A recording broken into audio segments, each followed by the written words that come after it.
Hello, everyone. Welcome to another episode of Respecting the Beer. This is part 2 of our interview with Nicola Twilley. She's the author of the book Frostbite, How Refrigeration Changed Our Food, Our Planet, and Ourselves. If you haven't listened to the first half of the interview, I suggest you do that first before listening to this half. And with that, here is part 2. Bobby, one question I have. We've been talking about refrigeration and cooling, and the one thing that always comes up is lager. You go to a liquor store today, grocery store, look at beer. Almost everything is a lager. How important was this style of beer to the popularization of beer, do you think?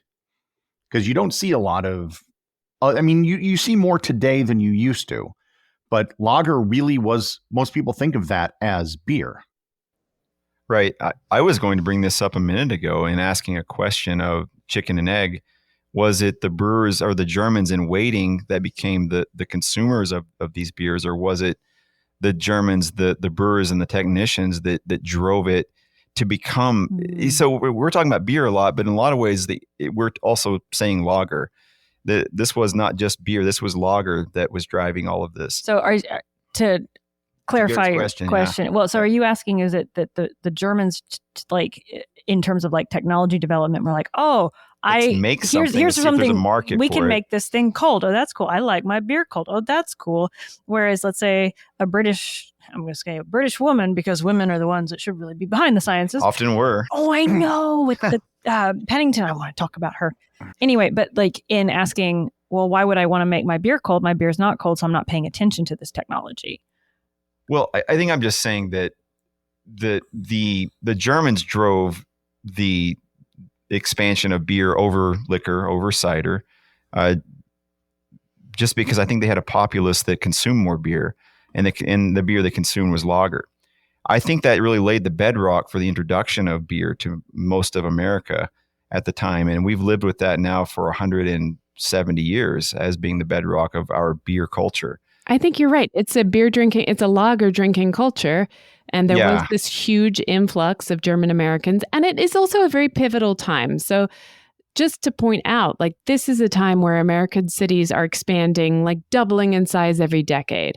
And German immigrants are the ones that are going into those cities and really defining the culture. It was really, like, you can't underestimate. It was huge waves of German immigrants. First German, then Irish, then Italian. But Germans were going in and kind of defining the culture in these huge growing environments. So I think they did drive like that. They knew what they wanted to drink. Yeah. Well, they knew what they wanted, but I think they drove the introduction and the palates of the future consumers. Well, and also the lagers that they were drinking were a lot lower. Well, I would say they're a lower ABV. I mean, if it was the potable water source also, which has been an argument that people made the beer because that's the water that you could safely drink. Back to the food safety concern. Bourbon is probably not the best potable source of water. I mean, during lunch bourbon doesn't really help the workday. Different ideas about productivity. That's fair. I have a question about steam beer, because what I have heard is that this became a popular style in California because there wasn't this vibrant natural ice industry out there. And so you had to have this other way of cooling. Steam beer, California Common, call it what you will, that's the result of actually not having access to cooling. Is that right? Yeah, it's phase transition all over. So in this case, they're sending hot wort after it's been boiled to the roof, and it's in what are known as cool ships. But if you describe a cool ship in a Belgian context, you're really describing something that is meant to sour. In this context, you're meant to cool it to the ambient and then return it back to tank before it gets inoculated with bacteria. So it's steaming on the rooftop really as it's transitioning. Large surface area. Yeah, it's about this tall, literally this tall, and as big as the room we're in. So it's all this surface area, and it's able to cool from about 210 all the way down to something like 140, and that's still in that pasteurization range. And then you send that down to tank. So you've lost all that without spending any money on your energy bills. And the steam, this is one version of how that name came about, but there's a whole book on that, or two or a dozen, I'm sure. That's fascinating. And then the other thing that I heard is that because North Korea doesn't have reliable refrigeration because their grid is, in such bad shape, that steam beer is actually kind of the style that is big in North Korean breweries. We'll never get to try this, but this is what I've read. Wow. It's fascinating. Well, and then the fascination of Maytag and his... which, by the way, Anchor's still alive. Yes. On the aside, I don't know if you guys heard this, but Anchor was sold. Fritz Maytag owned Anchor Steam for the longest time, or Anchor Brewing Company. They own the name Steam. Nobody can use that. The same Maytag refrigeration / appliance / everything company. Yep. Amazing. He sold every part of his company in 64, or his shares in the company in 64, to roll the dice on a decrepit brewery, which we know is Anchor. So it turns out his family knew a lot about refrigeration. So he was like, I'm going to go into the brewing industry then, because you know what? One and the same. But I'll make it without refrigeration because... Crazy Wild West story in every sense. And it played out in Yeah. That's amazing. The other thing that I think is really interesting about beer and sort of these pioneering things, it just kind of shows up at the start of everything. So the first, one of the things I talk about in the book is how once we didn't know how old something was, because it could be any age if it's refrigerated. It's kind of this source of anxiety for folks, and it plays out with the invention of the sell-by date. Manufacturers had to put on codes on their products to know when to rotate their inventory, so they knew how old everything was. And the public wanted to break those codes. There was a huge effort associated with okay, how old is our food really? Manufacturers didn't actually want anyone to know that, obviously, because it's kind of freaky. Oh, really? My apple's 10 months old? I don't want to know that. So they developed the sell-by date, or the best before date, as a way to say, don't worry about how old it is. We'll worry about that. You just worry about how long it's good for. But supposedly, it was a beer company that was the first date-labeled food or beverage sold ever. It was Lucky Lager, brewed in San Francisco, and it was the first date-labeled beer with a best before date on it in the whole world. So beer's pioneer in more ways than one. Absolutely. And on one hand, it gives the consumer trust, and they probably sold a lot of beer. But on the other hand, the day after that date, it had to be gone. And that's not a bad thing for a brewer, because then they have to buy another one. No, but you got to thread the needle. That's for sure, on the marketing and sales team too. When did the brewers move from using refrigeration technology for ice to actually using it to just cool something directly, that they just, skip the ice step? I know that's a breakthrough that to us doesn't even seem like a breakthrough, but must have just been one of those genius moments.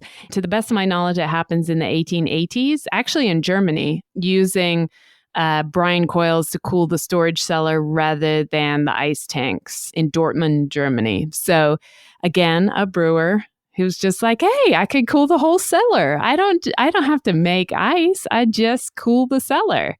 There's a lot of talk about how it changed the architecture of breweries, because they used to be almost like icebergs, more underground than at the top, And suddenly they don't have to go underground because you can cool at the surface. So there's the whole kind of shape of a brewery and the flow of how you make beer changes.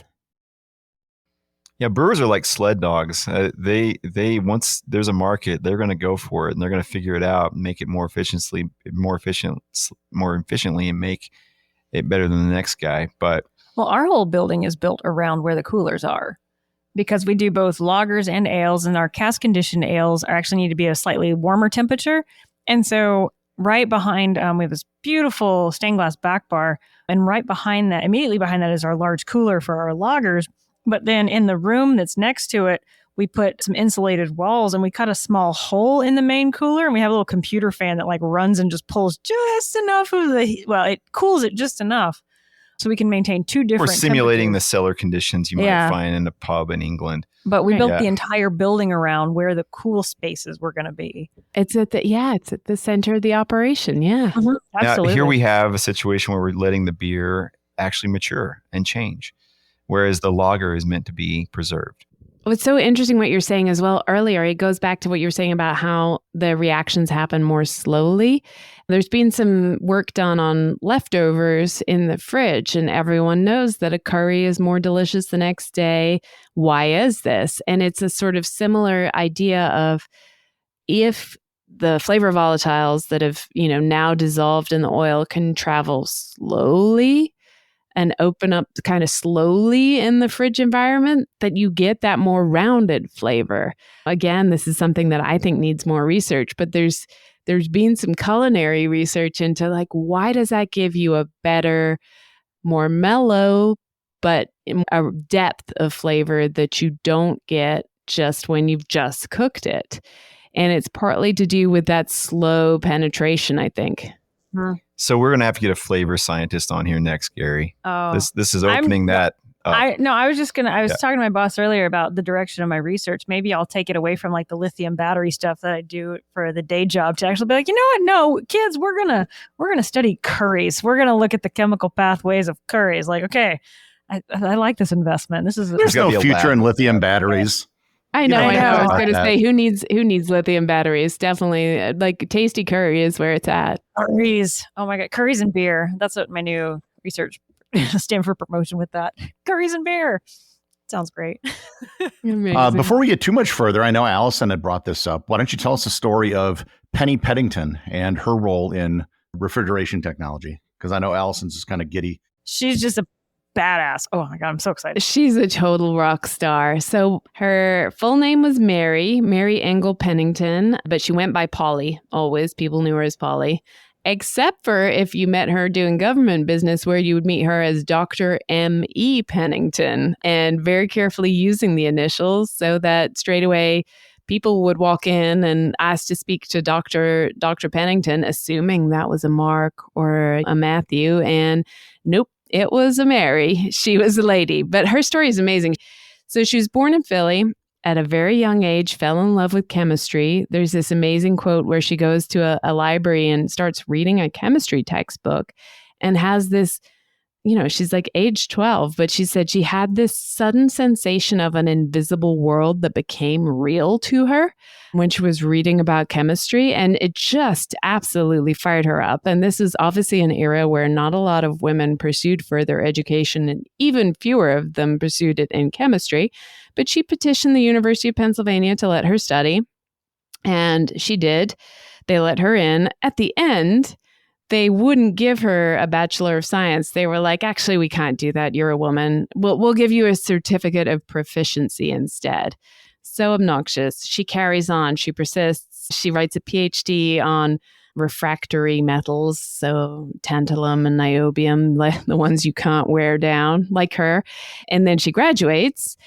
Of course, the world is not lining up to hire a woman with a PhD in chemistry. Like, what's she going to do? So she bypasses this system that she has found to be very unhelpful and sets up her own lab and does tests for local doctors and hospitals and, runs their tests for them.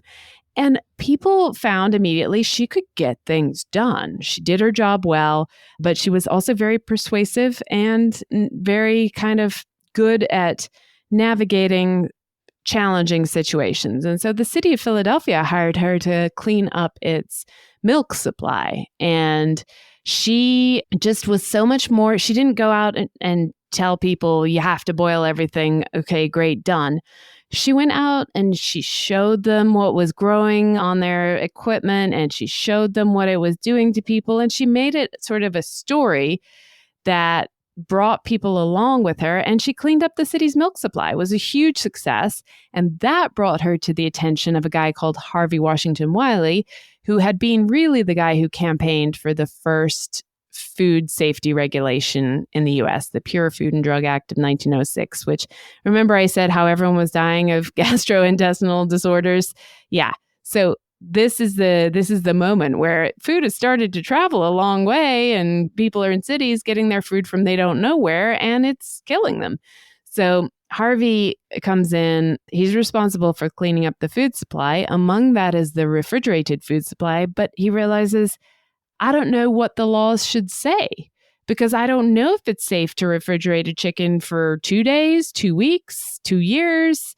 I don't know what temperature is the safe temperature. I don't know how quickly it has to get to that temperature because no one knew. It was not known. We had figured out how to make a refrigerator, but not how to use refrigeration. And so he hired Polly Pennington. He saw what she had done in Philadelphia. He said, this is the woman for the job, because the federal government didn't have access to refrigerated warehouses. Industry had to want to cooperate. And he was like, here's a woman who managed to make these ice cream vendors in the streets of Philadelphia clean up their act just on pure persuasion. She's got what it takes. He entered her for the civil service exam without telling her that he had done it, and then was just like, go sit that. She was incredibly angry, but did it nonetheless. He entered her as Dr. M.E. Pennington because the civil service didn't hire women at the time. And she got top marks, and he hired her and decided to deal with, the fact that she was a woman later, and she got to work. And she is the one who basically, she did lab research, she did field research, she traveled around the country on a refrigerated rail car, sampling like 3 chickens every 10 miles.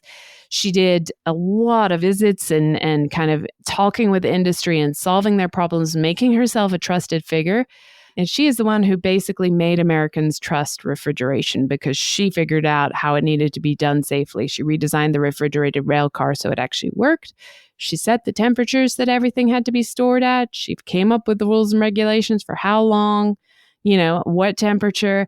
And she made it so that our food was, could be like refrigerated food was safe. And by the time, she was done just before in the late 30s, just before the start of the Second World War, American attitudes have flipped 180. Like they'd gone from being afraid of refrigerated food because how would people know it was fresh, to thinking if it wasn't refrigerated, it couldn't be fresh. And that 180 flip where you only trust refrigerated food to be safe, that is Polly Pennington's legacy. So reading your book and learn, I had never heard of her before. No one has. She's like this unsung hero. Yeah, I'm a chemistry PhD. I'm a chemistry professor. I mentor women in science all the time, and I'm always looking I'm like, how has her name never crossed my desk? That is going to thank you for bringing her story to the world, because she is a badass, and I am so super excited to continue to advocate because I think she is a lost name to the influential science of just good inquiry and good determination. And I'm super excited that you brought her story back because, oh my gosh, she's amazing. She's amazing. And totally, it's so interesting to me that it was like, okay, it took brewers to invest and a lot of male scientists to figure out how to make a machine that was capable of producing cold. But no one could really use it effectively until we had done the science to figure that part out. And that's what Polly Pennington brought to the table. So it's like a key part of the whole story that just gets overlooked. Not anymore. Oh, I'm so excited. All right. Well, why don't we wrap things up? Nicola, why don't you give one final plug for the book? Where can people find it? What are they going to find inside of it? Oh, yeah. It's called Frostbite, How Refrigeration Changed Our Food, Our Planet, and Ourselves. You can find it everywhere books are sold. So your local independent bookstore is always a good place to go. Bookshop.org, the large retailer of everything, if you wish, online too. It's for sale there. I narrated the audiobook. So if you're an audio kind of person, that's available too. Inside, you will find much beer, but you will find much more, including why your salad bag is an advanced life extension machine, how to know if you should date someone based on their fridge. How to invest based on the fridge. There's a lot of different things in there, including a lot of stories that people don't know, like the African-American engineer who made refrigeration mobile. And again, has been completely overlooked. We wouldn't have truck refrigeration without him. So there's a lot of stories in there, you'll never look at your grocery store shelves the same way again. And, important information as well if you're dating. Thanks. I never thought of it that way. You could make a swipe right or swipe left instead of it's swipe hot, swipe cold. Oh, I don't know. Swipe dating hot, refrigeration. Swipe cold. Yeah. It almost writes itself. Writes itself. I love that. All right. Well, thanks for teaching me the word frigorific. I'm going to have to go look this up. I wrote that down at the beginning of this. Frigorific atoms. Isn't that great? I almost wish they did exist. I know thermodynamics it doesn't really allow for it, but I love them. They would hate that. Yeah. Zeroth Law is like, nope, not going to do it. Thank you so much. Yes, this has been so fun. And thanks for doing, oh my gosh, the amount of research that went into this work. This is incredible. I definitely grab a copy because it's worth the read. Page turner. Really. But what I love is there's always more to learn. Like from the brewing side, I didn't even know so much about this. So yeah, thank you so much for having me on. I knew this would be a fun conversation. I appreciate it. Thanks, Nikki. Until next time, please make sure to check out our Patreon page or the Facebook group. And always remember to respect your beer.